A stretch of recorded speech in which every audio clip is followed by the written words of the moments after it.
if we could get to the point where we feel great pleasure when we encounter a view that causes us to change our view, instead of feeling defensive about it or scared, that is going to be really important to making us better critical thinkers. Welcome to the Curious Advantage podcast, an exploration of the idea of curiosity and its increasing importance for thriving in the digital age, from the authors of The Curious Advantage. Hello and welcome to this episode of the Curious Advantage podcast. My name is Simon Brown. I'm Global Learning and Development Leader at EY and one of the co-authors of the book The Curious Advantage. And today I'm here with my co-author, Garrick Jones. Hi there. Unfortunately, Paul can't be with us today, but we are delighted to be joined by Warren Berger. Welcome, Warren. Hi, it's great to be here. That's great to have you. Welcome to the Curious Advantage podcast. So, Warren, you are a questionologist who works with the world's leading innovators, entrepreneurs, and creative thinkers. You're also an author of 12 innovation-focused books, as well as a keynote speaker.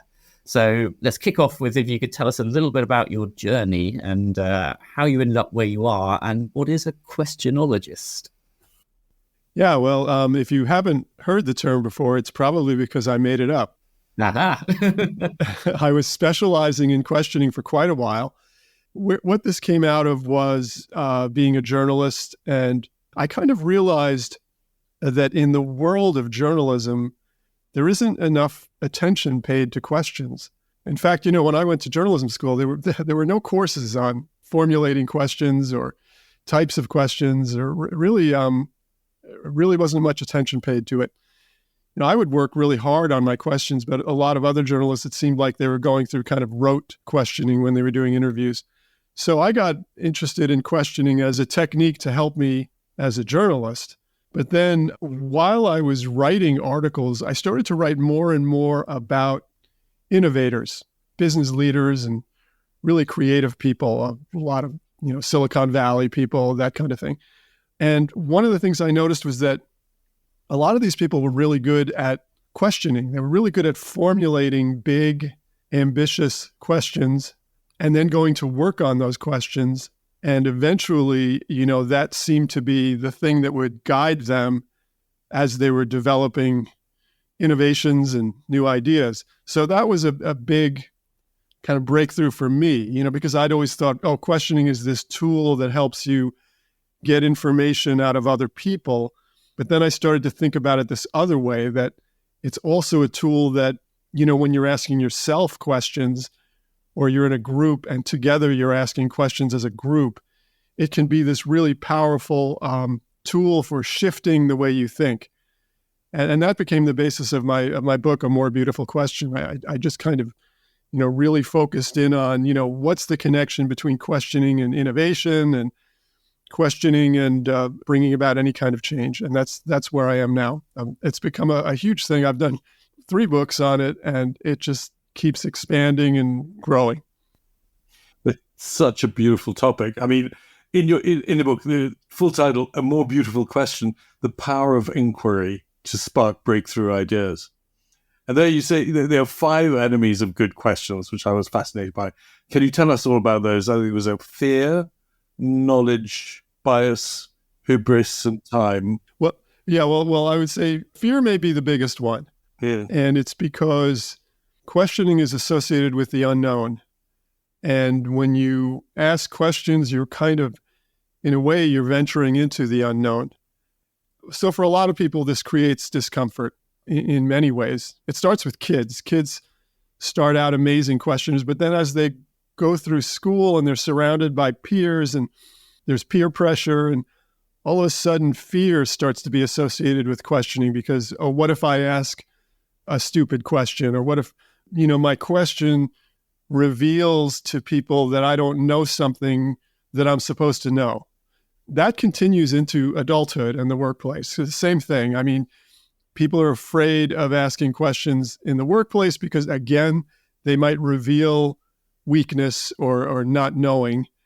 But then there's another issue in the workplace, which is they're afraid that questioning could be seen as confrontational or that it could be seen as challenging the people who are above you. So that's a whole other layer of fear on top of that. So fear, I'd say, is the number one thing. When I talk about hubris, it's kind of like it's just really like you have to be humble to ask questions because you have to admit you don't know. And then knowledge is an interesting one. Knowledge in some ways is the enemy of questioning because the more we know, oftentimes the less we ask. And that's why kids start out asking a lot of questions. Then they start to feel like they know more. They have kind of a mental model of how the world works, and they begin to question less and less. And then the other one that's big is time. Questioning is a form of slow thinking. It's reflective. It oftentimes doesn't seem like it's moving things forward. It can seem as if it's going backwards, because sometimes when you ask questions, you're saying, hey, let's go back to what we talked about earlier. I have a question about it. And so for a lot of people, they feel that, especially in the workplace, in situations where time is so important and efficiency is so important, people can have this idea that questions will slow us down. And by the way, that also starts in school. That starts with teachers having to cover so much material that what gets squeezed out of the classroom oftentimes is questioning. So those are kind of the enemies that work against questioning that we should be aware of. And bias one, the bias is our own personal bias, or bias is what happens is it kind of it's tied to knowledge a little bit, where you think you know, and when in fact you don't. So our biases will cause us to make a lot of assumptions, and so we really have to question our own biases as much as possible. That's where critical thinking comes in. And critical thinking is all about questioning. I actually added a new chapter onto the book, the new edition of the book. I added a couple of new chapters, newest edition that just came out. And one of them was critical thinking, because I look at what's going on in the U.S., certainly, and I think it's happening in other countries too, where we're seeing people having trouble distinguishing reality from lack of reality, or factual information from people are getting swamped by information.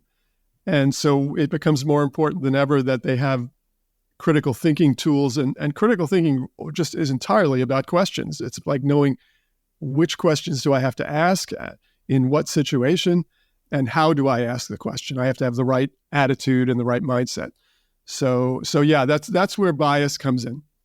Yeah, fear, knowledge, bias, hubris, time. We could do a podcast with you about each one of those, and then critical thinking or criticality. It really rings a bell with Simon and myself and Paul, because we were asking the question, what do we teach the kids in the next generation down the line, dealing with the kind of digital realm and this kind of post-truth, if you accept that world that we kind of live in. And critical thinking was where we landed too. I think it's absolutely vital, powerful set of skills to help us distinguish between, as you say, what's real and what's not real. And if we can get the kids understanding that and using that as a filter, I think we have achieved something. It's just going to become more important than ever, because it's the more information that's coming at people. It's almost like there used to be filters in place, back in the old days when there were, three networks and the news anchor that we all trusted, right. and those filters are gone, and so now basically everybody has to have their own filter for sorting through things and figure out what makes sense, what doesn't make sense. And and that's where critical thinking and critical thinking questions, knowing the kinds of questions you should be asking is really important. Give us a sense of some of the questions we can ask when we're doing critical thinking. Yeah, well, the sort of the starting point, which I refer to in the book as the jugular question, is why do I believe what I believe? Yeah. And it's a question that we need to ask ourselves regularly, and you can break that question down in a number of ways. You can ask, first of all, you ask what is it that I seem to believe? What are my tendencies? What are my possible biases? And that kind of self-analysis. is really important. And then you're asking why do I tend to think that way? And it might lead you to all kinds of things like, well, has to do with the way I was raised, has to do with the circles that I travel in, the media bubble that I'm in, all kinds of things like that. And then we can also ask ourselves, well, what can I do about it? What if I'm leaning a certain way all the time? How can I get myself to sort of straighten up in my thinking? And I actually found, talking to experts on debiasing, they say that one of the things you can do is actually embrace the opposite point of view, and you kind of force yourself to always consider the opposite. So you're kind of leaning entirely in the other direction. It's not that you necessarily want to accept or embrace the opposite point of view, because that's not necessarily right. But what you want to do is get yourself to a balanced point. Well, And by embracing an opposite point of view, it pushes you one way, and then maybe eventually you come back to a more centered and balanced way of looking at things. I love that, because that's a kind of debiasing is a you're giving us a tool for how we can do it. Yeah. What would the opposite version of me think? There's a famous episode of the American sitcom Seinfeld where the character George goes through this, and he realizes that he's always wrong. His decisions are always wrong. So he decides that from this point forward, he's going to ask himself, what would be the opposite thing? What would opposite George do? And of course, it doesn't work out really for him. But that's an interesting exercise that we can use to get ourselves to shift our thinking a little bit. So, I mean, there's a few things that come to mind, but one, as you were describing there, is sort of going into that jugular question, as you talked about it. So, why do I believe what I believe? What are my tendencies? Why do I think that? It feels like there's a lot of self-awareness there that sort of then drives that actually trying to get underneath why you hold the views and beliefs that you have. And I guess in a world that is changing as quickly as the world is today, presumably asking that question regularly and coming up with that self-awareness of why you are thinking the way you are is incredibly powerful. Yeah, what I see in the U.S. now is there are a lot of people who think they're doing critical thinking, but they're doing it all in one direction.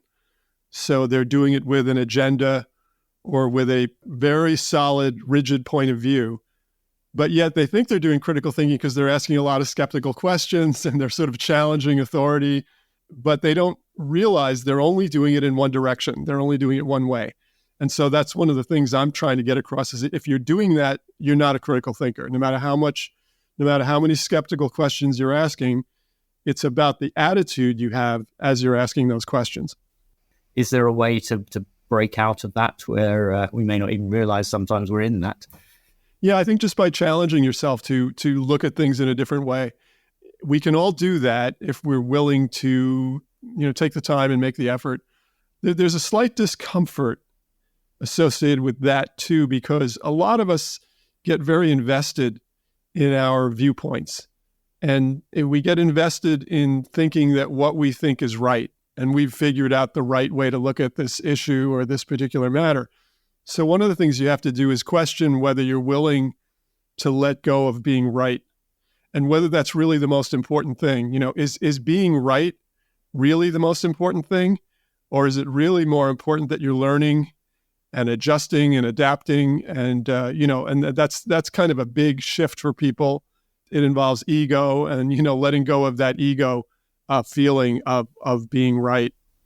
It reminds me of the neuroscientific piece about how when we learn, we secrete pheromones and hormones and neurochemicals and so on.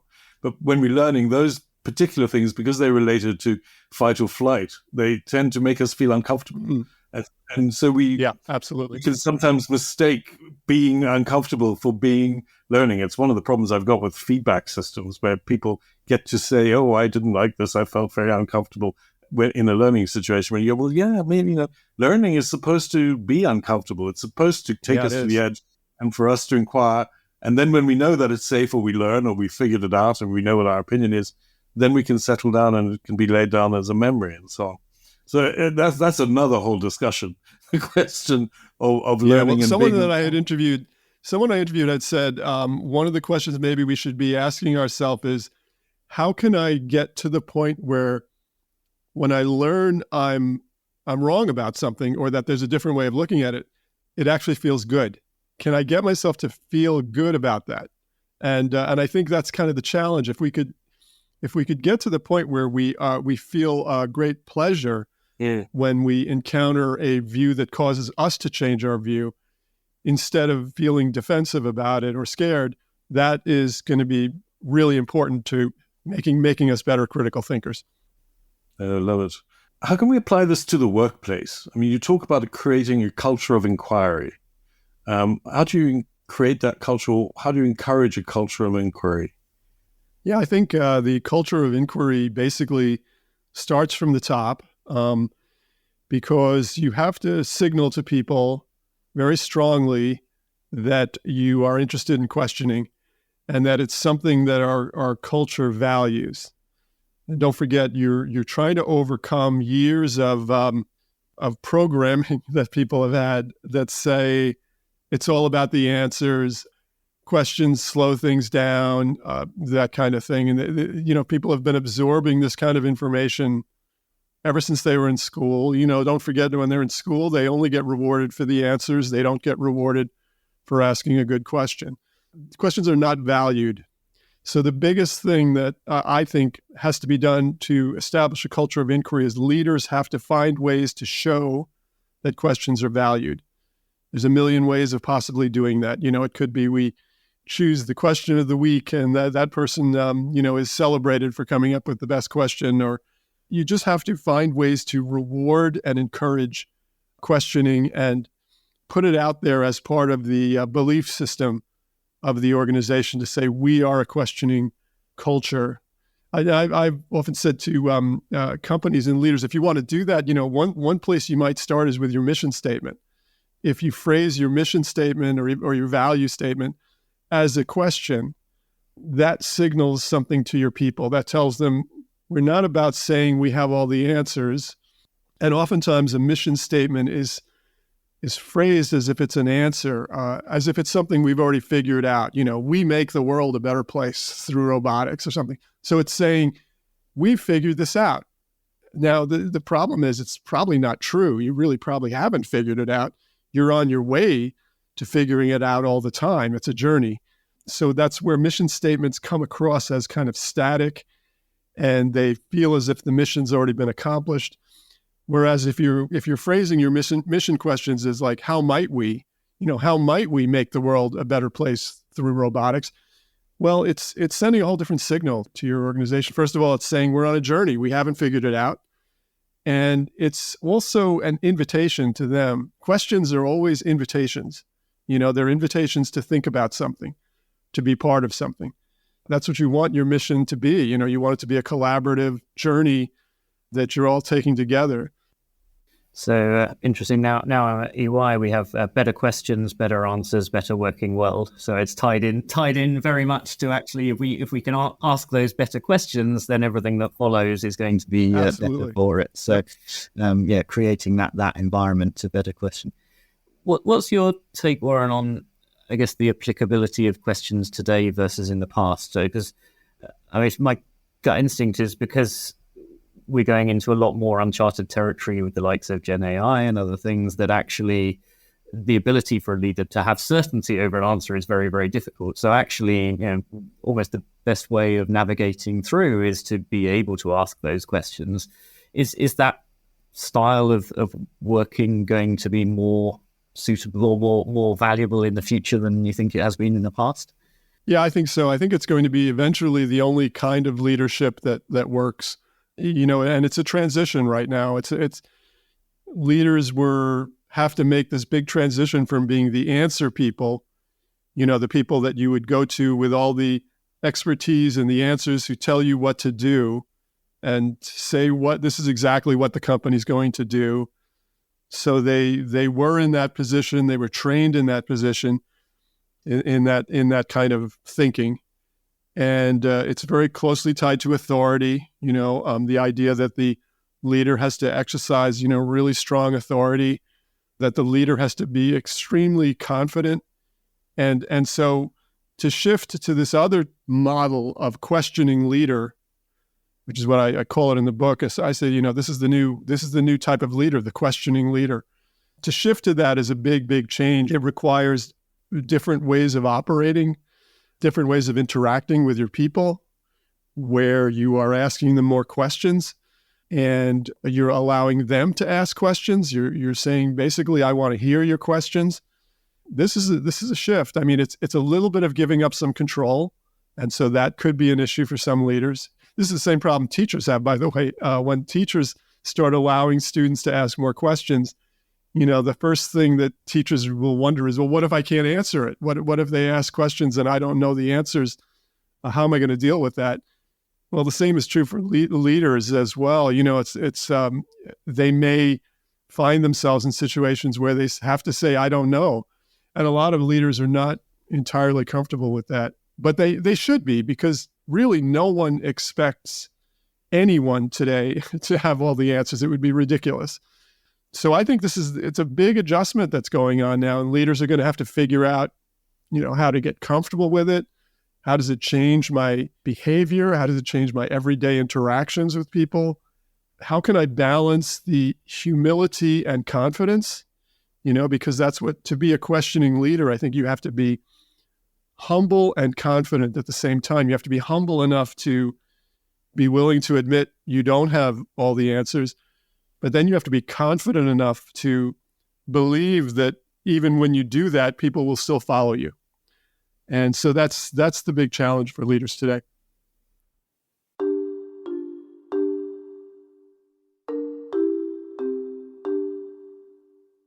We're talking with Warren Berger. Warren is an innovation expert and questionologist who explores the minds of the world's leading innovators, entrepreneurs, and creative thinkers. Warren's techniques help to unravel organization strategies in asking questions, generating ideas, and solving problems. With over 12 innovation-focused books to his name, his book Glimmer was recognized among Business Week's best innovation and design books of the year, and his insightful writing extends to publications such as Fast Company, Harvard Business Review, Psychology Today, and the New York Times. Hearing you talk there, Warren, one question that comes to mind is, can you overplay that questioning? So if a questioning leader is where maybe many of us end up, can you ask too many questions, maybe in today's world, to the point where it becomes an issue versus a positive trait? Yeah, I think that's where the balance with critical thinking comes into play, because when you're asking a lot of questions, you can get to the point where you're questioning almost everything. And that's where you have to exercise some thinking to say, okay, there are some things we actually know. Yes. There is this actual thing called evidence. And how do we know when to trust the evidence, or when to trust the sense that, yes, this is the right way to go? And so I think, you don't want to get trapped by questioning to the point where you're not moving forward. And that is probably one of the big dangers. I always think of when I was in college and a group of us would get together late at night and have these philosophical arguments or whatever that never went anywhere. They just kind of spun around and around. And that's kind of questioning can do that, where you're sort of asking endless whys and why, but you're not really, moving forward on anything. So I think what you have to do is figure out your own kind of system and methods for using questioning productively. Yeah. And in my book, I had a suggested, model for one way to do that. There's a lot of ways you can do it. There's no formula for questioning. But, one of the things I tried to say in the book is different questions do different things at different stages of the innovation process. So when you're asking why in the early stages, you're trying to understand something. You're trying to understand a problem, an issue, an opportunity. Why does this opportunity exist? Why hasn't someone solved this already? But you have to move forward with your questioning. So when you're asking why, you're not really doing anything other than trying to understand. And you have to sort of move from those kinds of thinking questions to more action-oriented questions. And that's where I say, well, you can you can start to ask what if, and what if questions are going to challenge you to come up with ideas or possibilities. What if we tried this? What if we tried that? And then eventually you're going to try to get to more practical how questions. How would we actually do it? How would we take the first steps? How much is it going to cost us? All those practical issues, right? So you can look at questions in that way as, different types of questions will help you move forward. They'll help you move through different stages of developing ideas or innovating or bringing about changes in policy in your organization. You can't get trapped in those sort of philosophical questions. I really like the way that you brought it back to innovation, because it then starts to come alive for me so much. I always think about the famous von Clausewitz quote that no plan survives its first encounter with the enemy, right? Or no plan survives its first encounter with reality. Yeah. And the thing I love about innovation, and you talk about these phases or modalities, that what I really respond to about that is that there are different sets of questions, as you say, for each of those modes, with a bias for moving us forward. If you want to know something, go and test it. Go and find out whether it works in reality. Do lots of high volume, low impact failure, lots of little things that allow you to get real feedback from the real world. Yeah. I think of for instance, the how questions, when you're asking how, that's when you might be doing testing and prototyping and things like that. And you're saying, how does this work? How will it be received by people? How does it work in the real world? There's someone from the company IDEO who once said, a prototype is a question embodied. And really, it's just creating something that you can put out into the world and say, okay, how does this work? And how are people going to receive this? How do we need to improve it? There's a whole stage of those kind of questions, very practical. But I do think that I would say if organizations have a bias toward one type of question over another, they're very biased towards how and action-oriented. They're very biased toward practical questions. So immediately organizations will start asking, how is it going to work? How can we test it? How much is it going to cost? So they immediately go into very practical questions, when I think that it's really important to go back to those earlier stages of questioning too and say, why are we even doing this in the first place? Mm. And I think a lot of times that gets lost. That type of questioning gets bypassed because we're so eager to get to doing things and making things and getting results. I'd like to come back to the fear bit from earlier, because I think the notion that questions can invoke so much fear in people, I think is a really powerful one. That if they can bring all of this good stuff that you've shared since, and yet many of us may be afraid of actually asking questions because of the fear barrier, how best can we overcome that fear? So are there any techniques or any ways you've encouraged people to move beyond that fear, whether it's a fear of looking stupid because it's not perceived as a good question, or whether it shares that maybe we don't understand things as well as people think we should know things? How is there a reframe, or is there a technique that we can use to overcome that fear as that main barrier that you described? Well, I think one of the things you can do with fear and questioning is you can use questioning to analyze the fear, and so that what you're asking is, what am I really afraid of here? And you're asking that question that people's mothers used to ask them forever and ever, which is, what's the worst that could happen, right? Yeah. And that's a great question to ask when you're thinking about challenges and risks. You want to articulate or clarify what are the actual risks, because a lot of times in our head, we exaggerate them, or we never even get a clear thought of what they are. We just know we're scared of something, but we don't know really what are we scared of. And so a lot of times with that kind of fear, questioning the fear to force yourself to articulate what is it, what's real about that fear and what's exaggerated. And another question someone shared with me, which I love, is, let's say you ask, what's the worst that could happen? And then you say, well, we could have this kind of a failure or something like that. Then you follow that up with the question, how would we recover from that? What would we have to do if that worst case scenario happened? Is it fatal, or is it something that we could come back from?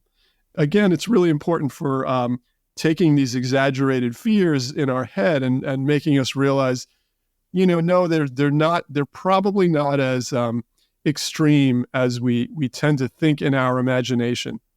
Curiosity is such a powerful motivator for questions, and it's kind of bound up in why we ask the questions that we do and why we choose to follow the paths that we want to follow and learn and take things forward. I have to ask, what are you personally most curious about right now, Warren? I'm working on something now, which I don't know if it's going to end up being my next book or not, but I saw some research on how nature can have a very powerful chemical effect on your creative mind, on your creative thinking. I find that fascinating. So I plan to delve deeper into that subject and the science of it, as well as firsthand experiencing it myself. And so there's an area that I really like called in Ireland called the Burren.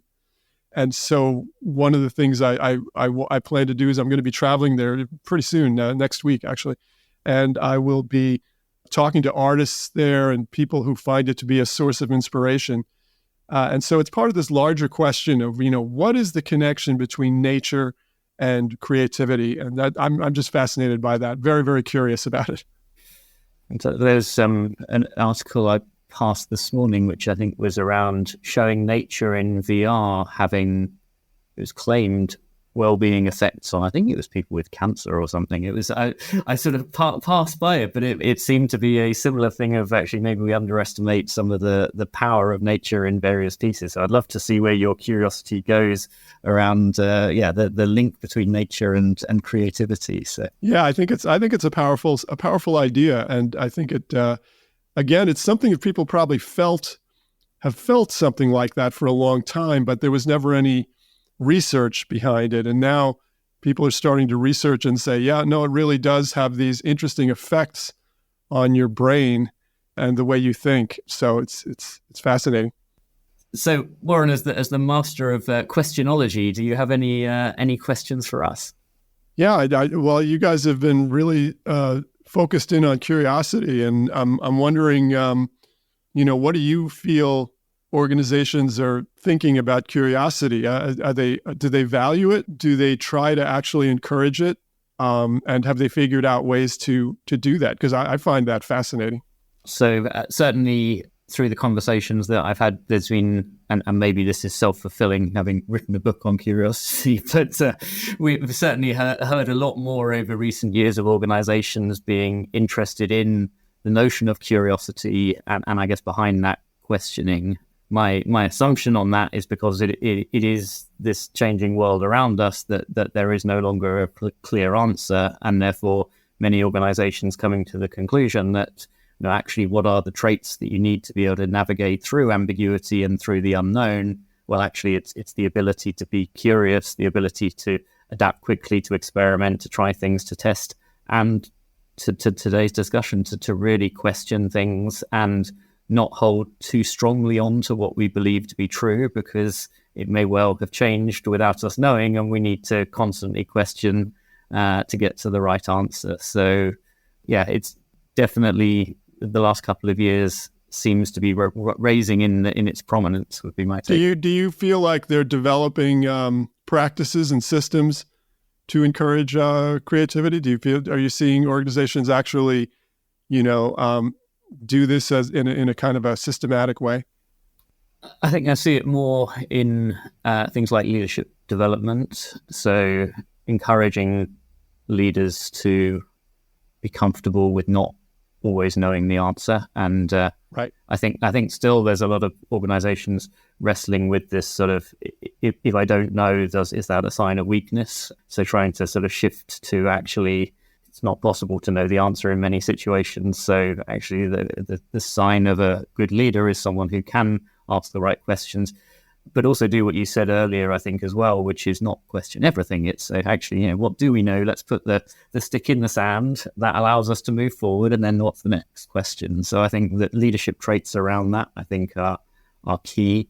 And then looking at how other processes can reinforce that, recognizing the sort of system nature of an organization, how does performance management and other things maybe, or values and culture within the organization also reflect that the curiosity element. So, yeah, I was also thinking about leadership specifically around why this is all happening, because the digital realm and this hyperconnectivity has really changed the world that we live in, and we're only now starting to more and more discover what those impacts are.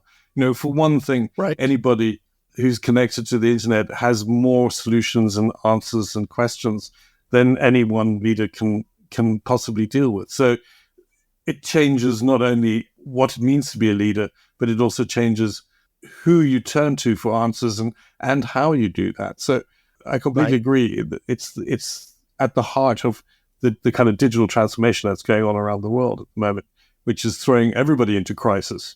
What's my role? Who am I? And how do I cope going forward?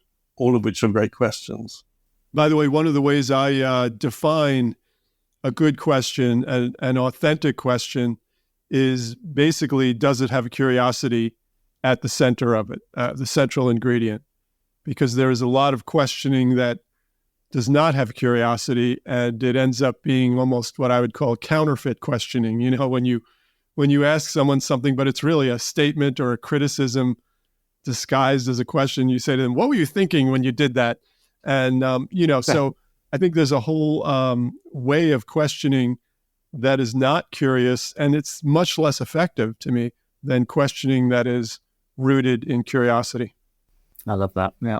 And in fact, at the end of our book, The Curious Advantage, the conclusion we come to is to question is the answer. Yeah. So it ties in very well. There's really, as you say, the heart of curiosity. Yeah, so absolutely. We're coming close to time.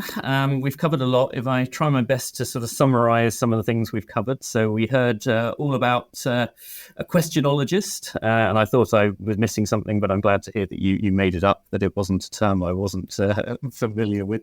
The barriers to us asking questions, so around fear, around hubris, around knowledge, around time, and around bias, and how that fear element is one of the biggest ones, and how then questions are becoming more important maybe than ever before. We heard about the jugular question, so why do I believe what I believe, and the discussion then around sort of self-awareness and the importance of critical thinking, and how we can embrace the opposite point of view to help us sort of to navigate through that.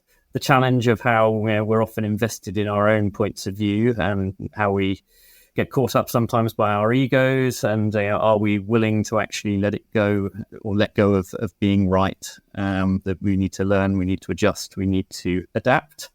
We heard about how we can create a culture of inquiry, the importance of signaling from the top, the possibility of having mission statements as a question, of really setting the tone for an organization that's leading with that mission statement, and how leaders go from answering people to actually questioning people. So actually the role of a leader in the future may be far more asking questions, but not overplaying that either. We then heard about questioning too much, and actually we need to take certain things as read so we can move forward, but actually still use questions productively. We'd heard about the different types of questions, so moving from sort of why, that gives us the broad sort of thinking, through to the what if, generating ideas, and then the how, the practicalities of the cost, and how would we actually do this, and the organizational bias to move to that how maybe a little bit too quickly. And then, asking ourselves as a tactic for managing that fear of asking questions of, what's the worst that could happen? What really are the risks here? And if they do manifest, how can we recover from those? So pretty rich conversation. If there's one thing from all of that, Warren, to leave our listeners with as a takeaway, what would that be? Just, one of the ways you get better at asking questions is to just ask more of them, and so take your questions out there into the world, share them with people. Don't be afraid of asking them. Try to get better if you're in a group. You can use exercises, question formulation exercises to try to get better at formulating questions quickly. Ask more, and then you will get to better questions. So ask more questions, or as we said in the book, to question is the answer. So right. Thank you, Warren. It's been a fantastic conversation, and thanks so much for joining us. Well, thank you. I really enjoyed it. And by the way, you asked great questions. Oh, thank you. Yeah, we should have asked you that to rate our questions. Right. Yeah, no, thank you. Yeah. You've been listening to a Curious Advantage podcast. We're curious to hear from you. If you think there was something useful or valuable from this conversation, we encourage you to write a review for the podcast on your preferred channel, saying why this was so and what have you learned from it. We always appreciate hearing from our listeners, and share your thoughts and have a curious conversation with us today using the hashtag #CuriousAdvantage. Curious Advantage book is available on Amazon worldwide. Order your physical, digital, or audiobook copy now to further explore our 7 C's model for being more curious. Subscribe today and keep exploring curiously. See you next time. Thank you for listening to the Curious Advantage podcast. The Curious Advantage book is now available to purchase on Amazon. Stay tuned for the next episode and keep exploring curiously. This podcast is produced by Aliki Palinelli and John McGinty and edited by Jill Damatak-Futter.